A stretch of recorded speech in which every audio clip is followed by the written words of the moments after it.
কখন অনুভব করলেন যে জাদু আপনার মানে শখ না, একটা নিয়তি, আপনার ভাগ্য?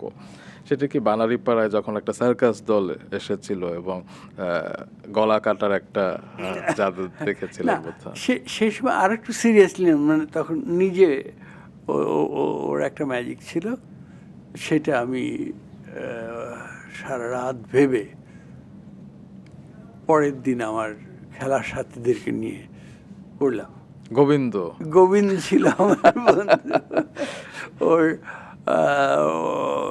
গলা কাটতে দিতে রাজি হলো না। গলা ও কাটতে কেন রাজি হবে? পা কাটতে, সেটা করতে গিয়ে মুশকিল হয়েছিল, বেশ মুশকিল। মানে আমার দর্শকরা কনভিন্সড হয়েছিল এবং অবাক হয়ে হয়ে গিয়েছিল। কিন্তু বাদ সাধলো গোবিন্দর বাবা, সে খুব কঠিন প্রকৃতির মানুষ ছিল। আচ্ছা, উনি চলে এসেছিল? উনি চলে এসেছিলেন, কারণ আমার ওটা ছিল সেকেন্ড শো। প্রথম শো ভালো হয়েছিল আচ্ছা, বলে আবার আরেকটা শো। ওকে। তো সে একটা ওই বড় লাঠি নিয়ে এসছে।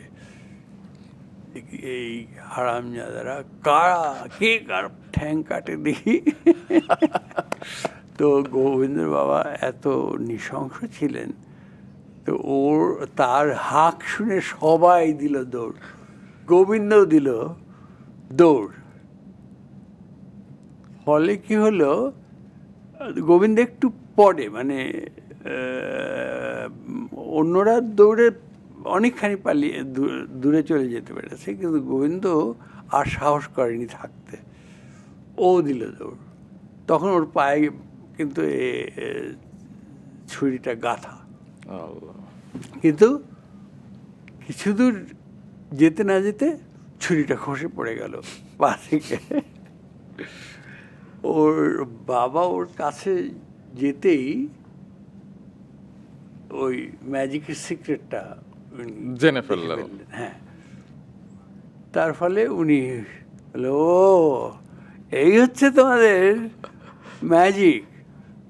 উনি আর রণে ভঙ্গ দিলেন, আর আমরাও মার খেলাম না। বাট দেখলেন আপনার বন্ধুটা কি সৎ এবং কি বন্ধু বৎসল, যে গলা কাটতে দেয়নি, গলা কাটলে তো মরেই যাবে, কিন্তু পা কাটার অনুমতি দিয়েছিল। বাবা।